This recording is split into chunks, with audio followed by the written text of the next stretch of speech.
Griffin, you got another Yahoo for us? Not for a while now, Justin. Let me reach into the fucking time well. Hold on. Oh, no. I've fallen down into the time well. Oh, no. He's an old man now, Justin. I'm an old man now. Oh, no. He went too far the other way and he's a baby. He's a baby. Yeah, let's see if we can catch him right in the middle. I'll grab him by the back of his collar and pull him out. Whatever, Dad. Fuck you. Nah, damn it. I got him when he was 45. Man, that's some... Do you not have a Munch Squad, my friend? I have like too many, and it's starting to feel like this predictable thing. It felt too predictable. Well, it used to be a fun energy. You know what I mean? And now I'm having to like beg for it. I love it. I love the energy. Maybe, first of all, do the fucking song. Play the song, Eric Clapton. Okay.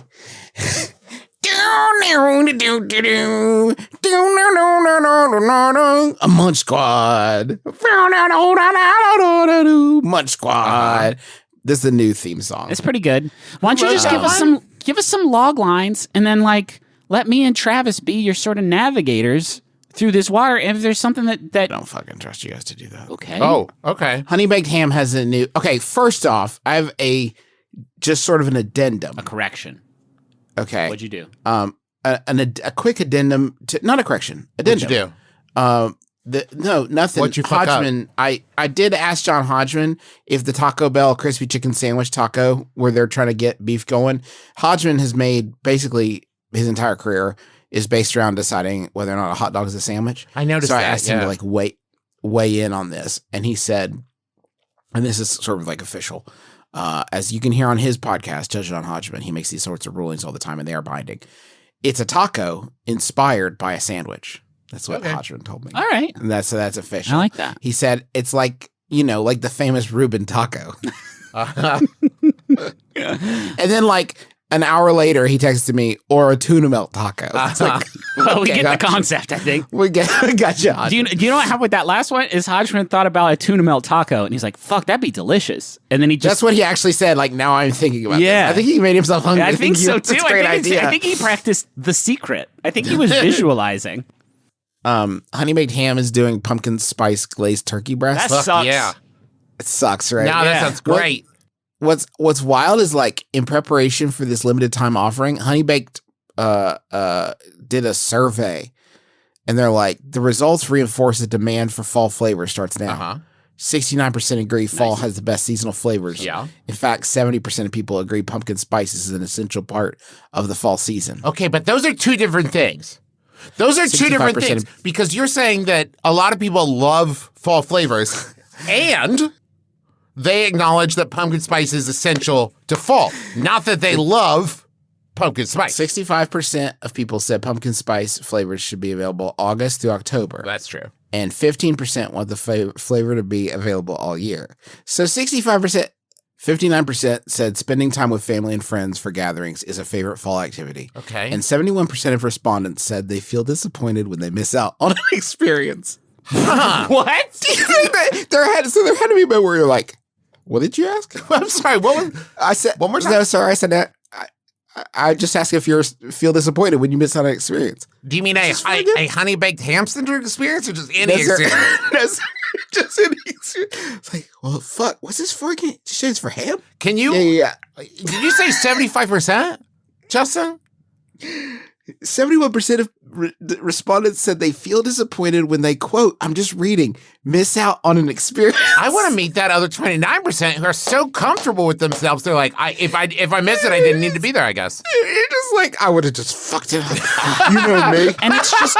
And it probably wouldn't even been nearly as good. An experience. An experience. Oh, man. Experience, not good or bad. Just, 30% people are like, oh. Yeah, man, I swear to God, the aliens landed. I was not present at the Point Pleasant Silver Bridge collapse. Damn it. Yeah. Fuck. Damn. Shit.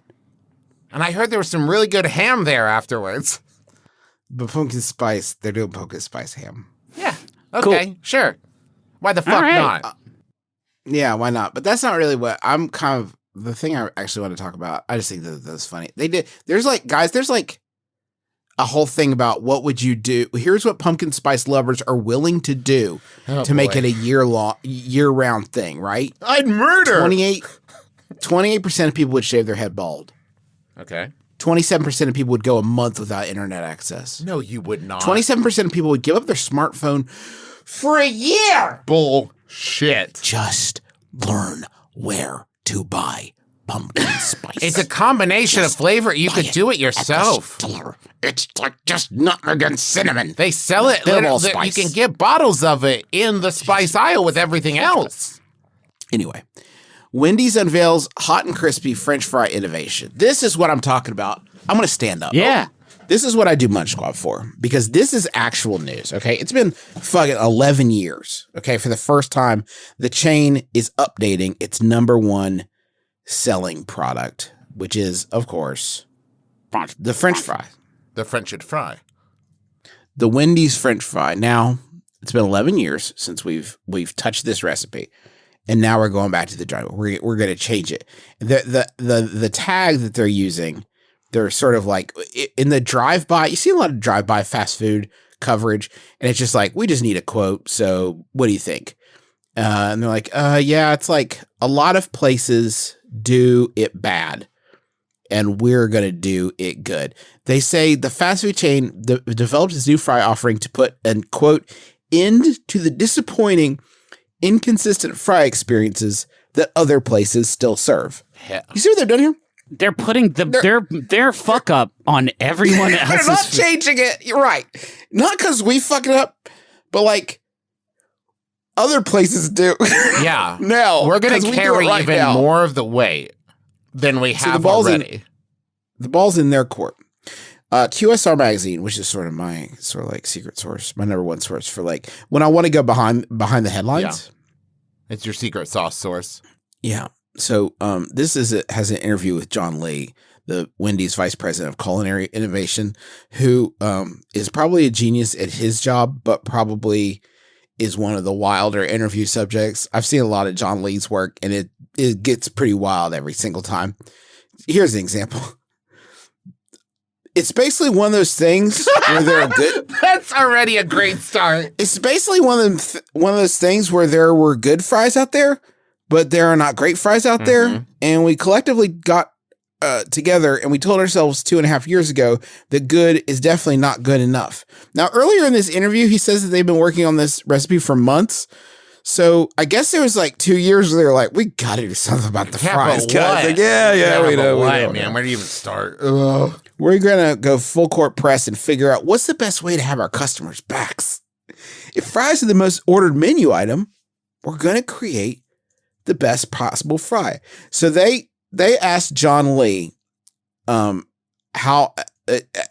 me how your team has been approaching reinventing the fry and to land this new hot and crispy game changer. So, hi, my name is Justin McElroy. I'm going to do my dramatic monologue is John Lee's answer to this question.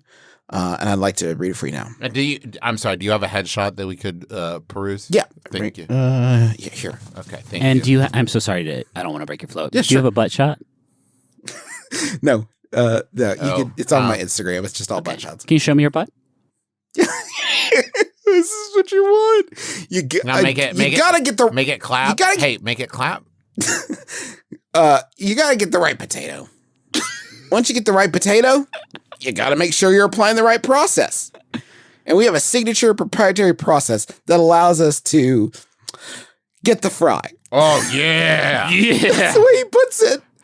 You gotta do it in a way that our customers want it. Yeah. So there's a whole bunch of forms. What? We've done a lot of research. There's a whole bunch of shapes. What? And there's a lot of different routes we could have taken to create new news. Oh, man, sliding doors. The problem is to stay true to our heritage and the roots and what Dave Thomas expected in terms of the perfect French fry. And then based on the research of what consumers really want, which is a fry that is hot and crispy, we actually landed on what we have today. So it looks like your standard French fry. It is not your standard French fry. The reality is sometimes they got it right the first time out in regards to shape. There's specifics around how we cut our fry. It was done right the first time around. So we didn't have to do much to fix that, but applying a proprietary process and being really careful about the partners we choose. What? And having the right raw materials coming in from a potato perspective. Oh my God. Gets us out where we're at today. Okay, now. And then obviously we have our ops partnerships too. They do a fantastic job. We are trained properly. We got certified people working those fryers, and they care and are as passionate as we are about making sure that the guest experience is awesome. Why am I every time they bite into a french fry? Why am I standing up and saluting? Like, I'm saluting with my hand over my heart, and I don't know how I got to this position. Listeners, I want you to rewind back to the beginning of Justin doing it and then listen again. And this time, I want you to picture Justin standing in front of several cork boards with string wrapped around thumbtacks going from thing to thing as he points out. And just imagine that John Lee has been awake for 4 weeks prior to this interview. I'm a ketchup eater. I'm not afraid to admit it. I'm a ketchup eater. I'd like to take our pouch and I like to squeeze on a little squiggly drizzle on each fry. Jesus, Lee. And soggy fries don't make for a very good eating experience when you try to do that. Using fries that they created are perfect for this. So if you include the delivery expectation of 20 minutes, typically 20 to 30 minutes, they're still crispy, which is mind-boggling. It's the mind. The mind cannot conceive of the crispiness. The mind cannot conceive. Hey, can I say something? It is a razor thin margin between pleasantly floppy and way too crunchy for fast food French fries. The way this man is speaking makes me think that these are going to shatter my jawbones. Oh, yeah, so baby. Fucking crispy. And they're heated internally, I guess, like those hand warmers that you crunch up and then put in your gloves. There's some kind of chemical activation from inside of them that 25 minutes later, they're still warm. And I don't want you to go back because hey guys, guys, you have to keep pressing forward. This is a question. You had a phrase. I really don't know. Please don't ask me for context here. I don't know what is happening in this specific part, okay? You had a phrase around the coding that was great that included the word whisper and that you didn't want it to have a barrier to the potato. Can you share just a little bit about that philosophy there? The reason why the whisper came out...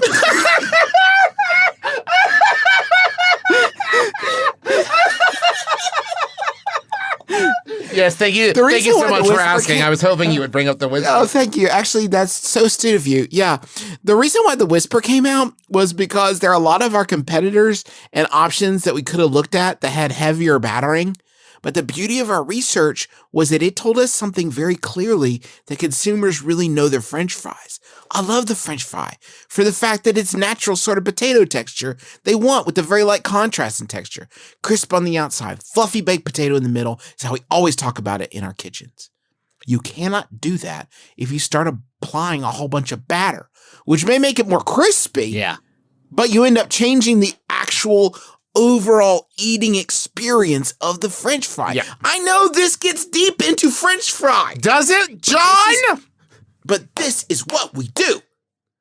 We talk about French fries like this. If you bite into a heavily battered product, I guarantee, it says, I guarantee they start to get gummy and they lose that baked potato fluffy texture in the center.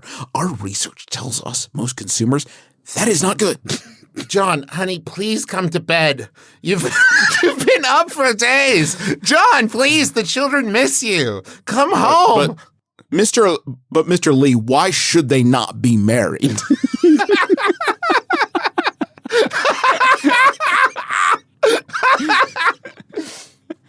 Oh, sorry. Yeah, no. I love her. Is that? I love her or something. Anyways, potatoes to all. I've got to be off. The change is in regards to the actual battering process that we use and finding the right level batter, which sounds like it's easy. No. Try doing millions and millions of pounds of French fries. There's a lot of science involved. Please, Mr. Lee, calm down. Please put the knife away. There's a lot of engineering, so we had to get it just right. You think you could do it? Oh, John. This is truly the combination of our own science on a product that seems so simple when you compare it to something that looks more complex. It's actually probably the most complex project that I've worked on in my entire career. It fucking sounds like it. It sounds like it, John. And I love, John, can I say we've been having a lot of fun here on our comedy podcast, but I love the passion. I love it. I love the passion, you fucking ketchup eater. The only thing that makes me sad about this, now that I think about it, is how much passion and love John Lee has put into these french fries and how most fucking plebes are going to take a bite of it and go, that's pretty good. And they're not going to appreciate... They're not going to appreciate about it. You know what else tickles me is that this recipe is being rolled out and should be in all Wendy's by mid-October. I think that you should, in the future, not denigrate your current product while you still have apparently so much of it. Right. I feel like people should just show up because now, you think I'm going to go to a Wendy's before this new incredible fry is available? You say people prefer it 2-1 to McDonald's. I'm not going to waste a trip to Wendy's right now when you're still serving that garbage fry. This is your last chance to stock up. Let me get a Baconator combo meal, but just keep the french fries. Because I wouldn't eat that fucking shit with my worst enemy's mouth. Could I get an IOU for the french fries that I can turn in like mid-October? Yeah. Actually, just take the french fries and pull out your waistband like a silly clown and dump them down your pants because you're a clown. Yeah. And dance and say, I'm a bad fry clown boy. Thank you. Thank you. Perfect. Oh, is it too late to order a small Frosty? I bet they are going to be pretty good, though. Oh, yeah. Sounds great. No, they're going to be great. They know what they're professionals. Thank you so much for listening to our podcast. We hope you've enjoyed yourself.